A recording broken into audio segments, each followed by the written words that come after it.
është hera e dytë që po monitorohen zgjedhjet këtë vit. Së pari kanë qenë zgjedhjet e përgjithshme, tani ato lokale. Kësaj radhe mostra dallon pak prej atyre që kanë qenë në zgjedhjet e përgjithshme, për arsye se këto janë zgjedhje lokale dhe janë përzgjedhur më shumë stacione televizive me mbulim lokal ose regional. Domethënë 12 prej tyre kanë qenë stacione lokale dhe regionale. 6 prej tyre kanë qenë domethënë televizionet e cilat e kanë arritshmëri nacionale, po përmes operatorëve të shpërndarjes kablor, si dhe 3 televizionet nacionale që operojnë me frekuencë. Kjo ka qenë, domethënë, në total 21 stacione televizive që janë monitoruar. Nuk do të thotë që tjerat do të mbesin pa monitorim, por fokusi ka qenë të këto që është konsideruar se do të mbulohet fushata zgjedhore dhe është komunikimi më intenziv me audiencën. I përgëzojmë gjitha mediat për mbulimin dhe mundësinë që ju kanë japë subjekteve certifikuara politike që të ofrojnë ofertën e tyre.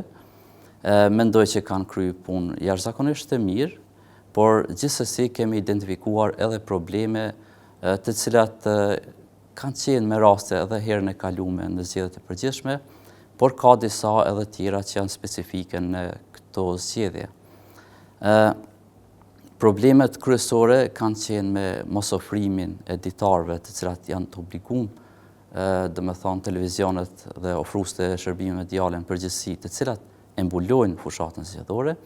Ato janë të obliguara që të sjellin çdo të hënë në KPM, në mënyrë që KPM të ketë një pasqyrë të qartë se si janë nda kohët pa pagesë dhe me pagesë. Të dyat janë të rëndësishme, nga se domethënë ofruesit e shërbimeve mediale janë të obliguar që subjektet certifikuar politike sipas ligjit mbi zgjedhjet të ju ofrojnë një kohë të saktuar edhe pa pagesë.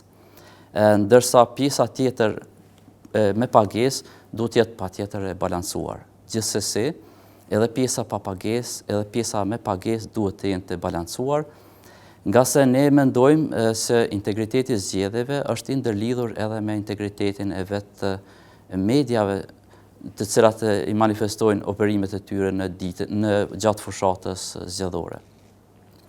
Probleme tjera kemi pasur edhe ditën e zgjedhjes, domethënë kur ka qenë koha e heshtjes zgjedhore, janë identifikuar 14 probleme të thyrës së kësaj heshtje, ku televizionet kanë transmetuar deklarata qoftë të individëve, qoftë të kandidatëve për kryetar, të cilat në mënyrë direkte ose indirekte kanë promovuar një parti.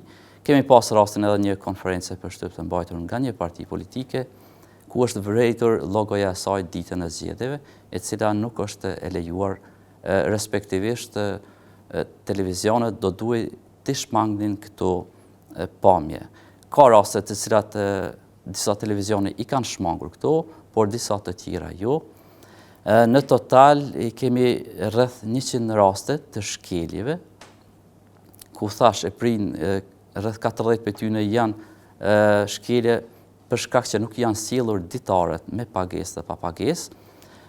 Në javën e dytë ky numër ka rënë, domethënë java e parë ka qenë 28 raste, në javën e dytë kemi pas 8 raste, në javën e tretë kemi pasur vetëm 4 raste, që i bie se monitorimi, respektivisht puna e Komisionit të Paparët për Media, ka qenë mjaft efektive për t'i parandaluar disa shkelje me kohë. Disa shkelje kanë kaluar dhe sigurisht do të hapen raste ligjore për to dhe do të trajtohen në mënyrë meritore. Dua të përmend edhe rastin e 2 spoteve politike, për të cilat KPM i ka udhëzuar mediat që t'i ndalojnë shfaqjen e tyre, për shkak se kanë pasur në vetvete përmbajtje që cënojnë rendin kushtetues të Kosovës dhe nxisin urrëtie, qoftë etnike, qoftë fetare. Raporti është preliminar dhe përmendet se donat mund ndryshojnë. Kur pritet me pas një përfundim të raportit dhe a parashihen aty me qenë edhe masat të cilat janë marrë gjatë këtyre monitorimit? Raporti pritet në 3 ose 4 javë të dalë final, për shkak se puna është paksa komplekse dhe më thonë duhet të shikohen të gjitha me kujdes dhe me mendje. Disa shkele janë lehtë të identifikueshme, por disa të tjera kërkojnë rishikime dhe llogaritje më komplekse. Prandaj edhe ka të tilla, për shembull, 6 raste I kemi në procesim, për shkak se kemi ankesë nga një kandidat se musafirët në emision nuk I kanë marrë parasysh bie fjala partitë e vogla politike, dhe nuk është edhe lehtë as për Komisionin e Pavarur për Media të marrë një vendim të shpejtë në këtë. Parimi I rregullimit është rregullimi minimal I mundshëm, mirë po dëshirojmë të jemi të kujdesshëm që të mos shkaktojmë precedane të cilat e komplikojnë punën me tutje ose që të mos ju shkelim në asnjë mënyrë të drejtat qoftë kandidatëve, qoftë mediave. Do me thonë këto janë rastet kryesore, por në përgjithësi rast problematik ka qenë mund të përmendi edhe mos fturja e disa prej kandidatëve, të cilët janë konsideruar me gjasë të vogël që të fitojnë zgjedhjet. Sipas rregullores sonë dhe sipas ligjit për zgjedhjet, partitë politike duhet të kenë prezencë të barabartë në media gjatë fushatave zgjedhore. Prandaj do ka nevojë që të shikohen edhe me tutje edhe regjistrime tjera nga monitoruesit tanë, të cilët nuk kanë pasur mundësi që të shikojnë të gjitha njëkohësisht, dhe pasi të mbledhet I tërë materiali, do të bëhen krahasimet e duhura dhe do të bëhet raporti final me të gjitha gjetjet. Kemi pas raste edhe kur spotet politike, të cilat janë të kufizura në 2 minuta, janë zgjatur edhe më shumë, edhe kemi identifikuar këto. Blen të përmendet edhe gjuha fyse e cila është bërë gati si një praktike zakonshme në disa televizione. Unë mendoj që televizionet duhet të evitojnë gjuhën fyse, nga sa ajo krijon ambient jo të mirë të audienca dhe nuk I ka hije televizioneve që të tolerojnë gjuhën fyse në mediumet e tyre. Kjo vlen gjatë fushatave, po vlen edhe jashtë fushatave si problem që e kemi identifikuar. Pra kemi pas dikon rreth 7 raste që është përdorur gjuha fyse në debatet të ndryshme televizive. Kur jemi të gjuha fyse, pra në raport përmendet se moderatorët nuk kanë ndërhyrë me para ndalu ose me ndalu, kur kandidatët kanë shpreh gjuhë të nxitse ose fyse në studio, a unë më na tregu, a mundet që kodi etikës me përfshi përgjithësi? Po, realisht është I përfshirë në kodin e etikës dhe moderatorët e kanë obligim që të intervenojnë në mënyrë proporcionale. Bie fjala njëherë mund të tërheqet vërejtja, po herën e dytë mund të jetë qoftë vërejtje finale, po mund të shkojë edhe në masa ekstreme, varësisht se e shef situatën deri te edhe komplet ndërprerja e emisionit. Nga se unë mendoj që interes I publikut është që të kemi debate konstruktive në televizionet, debate të civilizuara, e jo të ngrisim polarizime ose të tregojmë kulturë jo të duhur në mediumet televizive.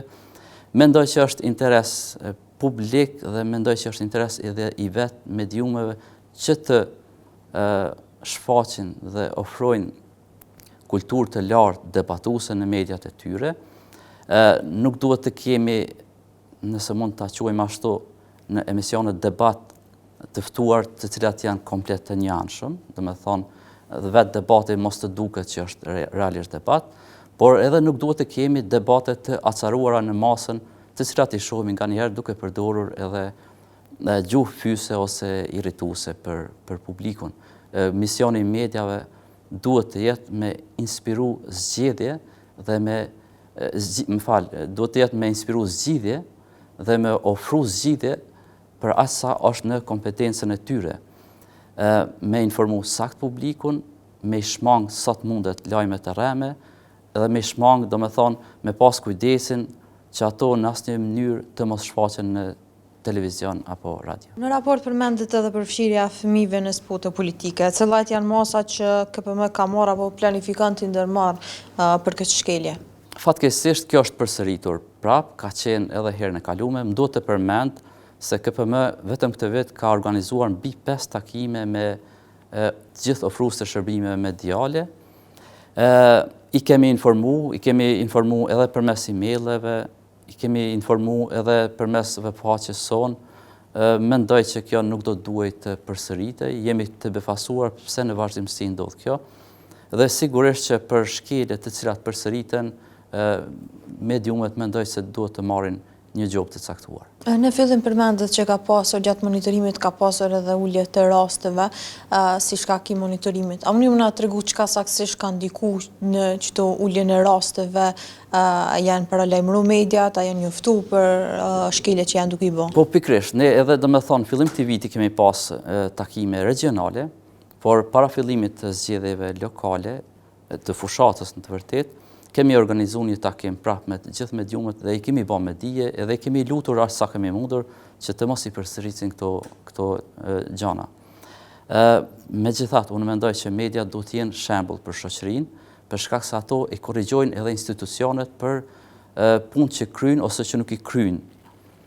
Dhe mendoj që ato e kanë obligim që në një masë ta edukojnë publikun, prandaj mendoj, megjithatë jam optimist se kjo ka rënë, numri i ankesave krahasuar me zgjedhjet e përgjithshme është më i ulët kësaj radhe, mirë po ka nevojë ende që media të tregojnë ndoshta një kujdes më të shtuar në këtë aspekt. Kemi qenë pra dëshmitarë edhe të disa televiziona, ashtu që e përmendët edhe ju që nuk janë ftuar krejt kandidatët të cilët kanë qenë të certifikuar me marrë pjesë në debate. A keni pas praktika dhe për zgjedhjeve nacionale se qysh është ndëshkuar në një farë formë të themi ashtu media që nuk i ka ftuar krejt kandidatët? Duhet të përmendet që aktualisht nuk kemi quorum për vendimarrje, domethënë media ju dërgojnë njoftimet për shkelje dhe në momentin kur do të kemi quorum, do të trajtohen të gjitha këto si raste ligjore dhe do të trajtohen në mënyrën e duhur.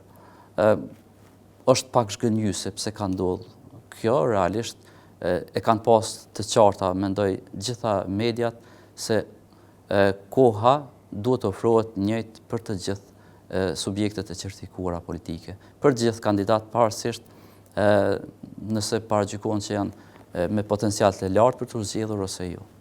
Siç e thatë edhe ju dhe raporti është që për shkak të mungesës quorumit komisioni nuk ka marrë as vendime për shkeljet e evidentuara. A mundi më na tregu çka po ndodh saktësisht, pse nuk ka quorum dhe çysh planifikon KPM-ja me zgjedh këtë problem institucional? Po, domthonë problemi është se nuk kemi ende parlament funksional realisht edhe parlamenti zgjedh anëtarët e KPM-s. Ne e mirëpresim që kjo të ndodhë sa më shpejt, urojmë që kjo të ndodhë sa më shpejt dhe në momentin kur vinë anëtarët e KPM-s, të gjitha lëndet që janë në pritje do të trajtohen me prioritet lartë. Atëherë, domethënë krejt çdo identifikime që ju arritni mi bë gjatë kësaj periudhe nuk mundin me marrë një epilog derisa nuk ka quorum. Realisht jo. Megjithatë më duhet të them se zyra ekzekutive e KPM-s është duke operuar në kapacitetet plota dhe i ka dërguar të gjitha njoftimet e duhura për shkelje sipas procedurave normale të KPM-s. Pra mbetet pothuajse gati vetëm që të formalizohen rastet e shkeljeve të caktuara. Në raport përmenden edhe raste që mund të ketë edhe elemente të veprave penale. A keni bashkëpunim të ma të strukturuar edhe me prokurorinë ose me organet tjera të drejtësisë?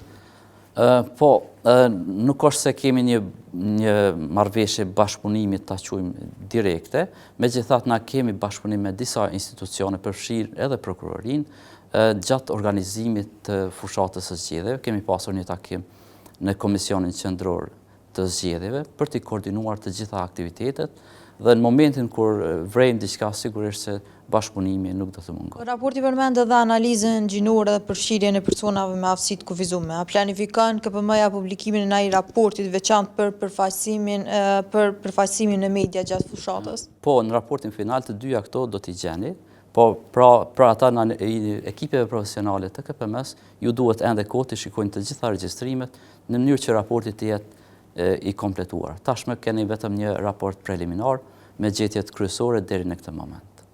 Kur është afati? A keni ndonjë afat ose kur parashihet me përfundu krejt si proces?